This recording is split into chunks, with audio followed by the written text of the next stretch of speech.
महाभागवत देवी पुराण सिंहावलोकन।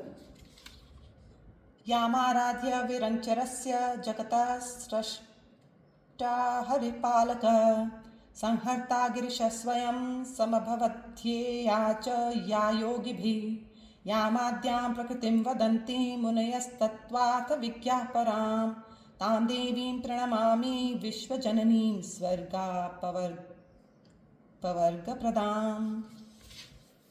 जिनकी आराधना करके स्वयं ब्रह्मा जी इस जगत के सृजन करता हुए, भगवान विष्णु पालन करता हुए तथा भगवान शिव संहार करने वाले हुए, योगीजन जिनका ध्यान करते हैं और तत्वार्थ जानने वाले मुनिगण जिन्हें मूल प्रकृति कहते हैं, स्वर्ग तथा मोक्ष प्रदान करने वाली उन जगत जननी भगवती को मैं प्रणाम करता हूँ। पुराणों की परंपरा में 18 महापुराणों के साथ साथ 18 उप पुराण भी प्राप्त हैं। उप पुराणों में महाभागवत देवी पुराण का महत्वपूर्ण स्थान है। ये पुराण धर्मसार युक्त, भक्ति भाव तथा सभी काव्य गुणों से समलंकृत है। इसके उपदेश भी हृदयाग्राही तथा नीतिपूर्ण होने से स्मरणीय एवं आचरणीय है। इसमें मुख्य रूप से भगवती पराम्बा देवी की महिमा, उनकी विविध स्वरूपों, लीलाओं के आख्यान और उपासना पद्धतियों का विस्तृत वर्णन है। इस पुराण के आदिवक्ता भगवान सदाशिव तथा श्रोता देवर्षि नारद जी हैं। एक बार नैमिषारण्य में शौनक आदि महर्षियों ने मुनिवर सूत जी से स्वर्ग तथा मोक्ष का सुख प्रदान करने वाले और भगवती की उत्तम महिमा का वर्णन करने वाले पुराण को सुनने की इच्छा प्रकट की। उस पर श्री सूत जी ने इस पुराण के उद्भव का एक रोचक आख्यान सुनाते हुए कहा। देवी पुराण के प्रादुर्भाव का आख्यान। जब भगवान वेद व्यास जी 18 पुराणों की रचना करने पर भी संतुष्ट नहीं हुए, तब उनके मन में ये विचार आया कि इस पवित्र पुराण में भगवती का परम तत्व और विस्तृत महात्म्य विद्यमान है, परंतु महाज्ञानी महेश्वर शिव भी जिस देवी तत्व को भली भांति नहीं जानते हैं, उसका वर्णन मैं अनभिज्ञ होकर भला कैसे कर सकता हूँ।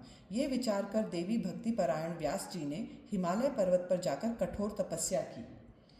उनकी तपस्या से प्रसन्न होकर भगवती ने बिना प्रकट हुए आकाशवाणी से कहा, महर्षि आप ब्रह्मलोक जाएं, जहाँ समस्त श्रुतियाँ विद्यमान हैं।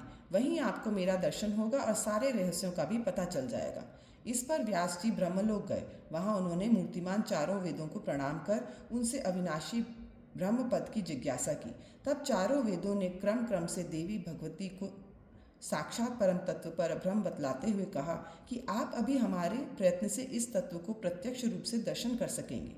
ऐसा कहकर सभी श्रुतियाँ सच्चिदानंद स्वरूपा सर्वदेवमयी परमेश्वरी का स्तवन करने लगे।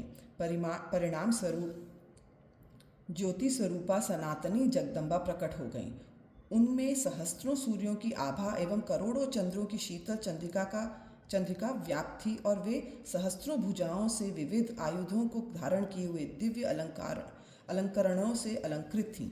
वे विविध रूप धारण करती हुई कभी विष्णु रूप में होकर उनके वाम भाग में लक्ष्मी का रूप धारण करके विराजमान दिखाई पड़ती थीं, कभी राधा सहित कृष्ण के रूप में हो जाती थीं, कभी ब्रह्मा का रूप धारण करके उनके वाम भाग में सावित्री के रूप में दृष्टिगत होती थीं और कभी शिव रूप धारण कर उनके वाम भाग में गौरी रूप से स्थित हो जाती थीं।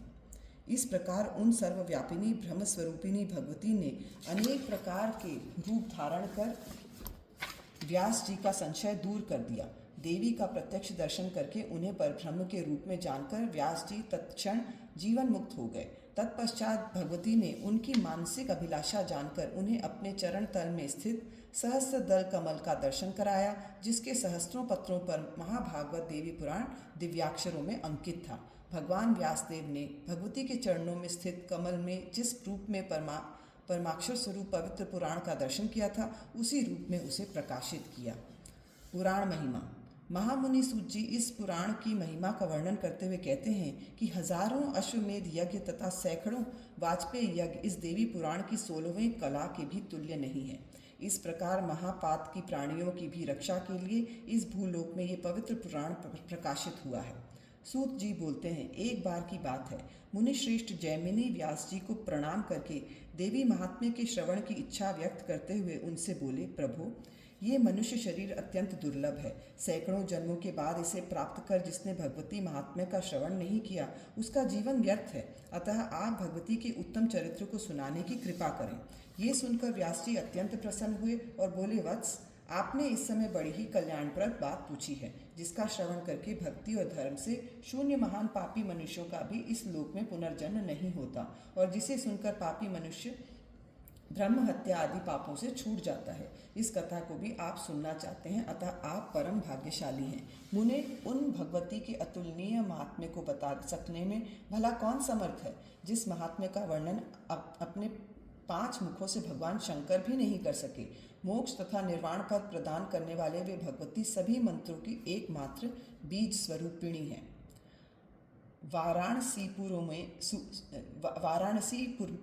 वाराणसीपुरी में भगवान शिव स्वयं उन भगवती का ही ब्रह्म संज्ञक तारक महामंत्र दुर्गा कान में कहते हुए मोक्ष पद प्रदान करते हैं, जिसके फलस्वरूप मनुष्य के साथ साथ पशु पक्षी कीट पतंग आदि तुच्छ प्राणी भी जन्म मरण के बंधन से मुक्त हो जाते हैं।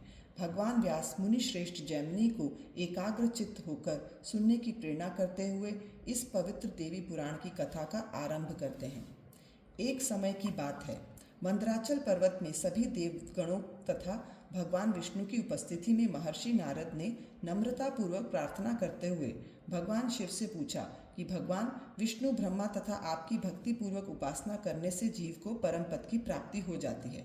यहाँ तक कि इंद्र आदि समस्त लोकपालों ने भी आप तीनों की उपासना करके ही श्रेष्ठ पद प्राप्त किया है।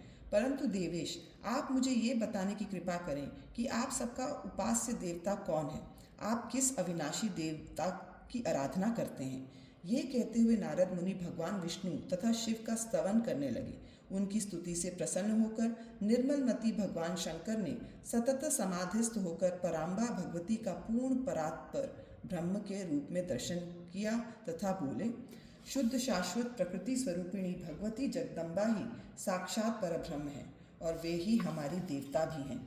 निराकार रहते हुए भी वे महादेवी अपनी लीला से देह धारण करती हैं। उन्हीं के द्वारा इस विश्व का सृजन, पालन तथा अंत में संहार किया जाता है। उनके द्वारा ही ये जगत मोहग्रस्त होता है।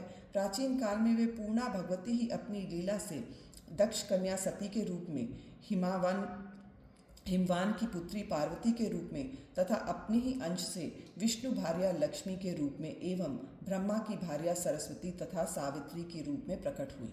उन पूर्णा प्रकृति ने ही सृष्टि कार्य में त्रिदेवों को नियुक्त करते हुए कहा, मैंने सृष्टि के निमित्त ही आप तीनों को अपनी इच्छा से उत्पन्न किया है, अतः आप मेरे इच्छा अनुसार सृष्टि का कार्य करें। मैं सावित्री, सरस्वती, लक्ष्मी, गंगा तथा सती 5 श्रेष्ठ देवियों के रूप में विभक्त होकर आप लोगों की पत्नियां बनकर स्वेच्छापूर्वक विहार करूंगी और सभी प्राणियों में नारी रूप धारण कर शुंभ के संयोग से सभी को जन्म दूंगी। ब्रह्मा आदि से ऐसा कहकर परा प्रकृति भगवती महाविद्या उनके देखते देखते अंतर्धान हो गए।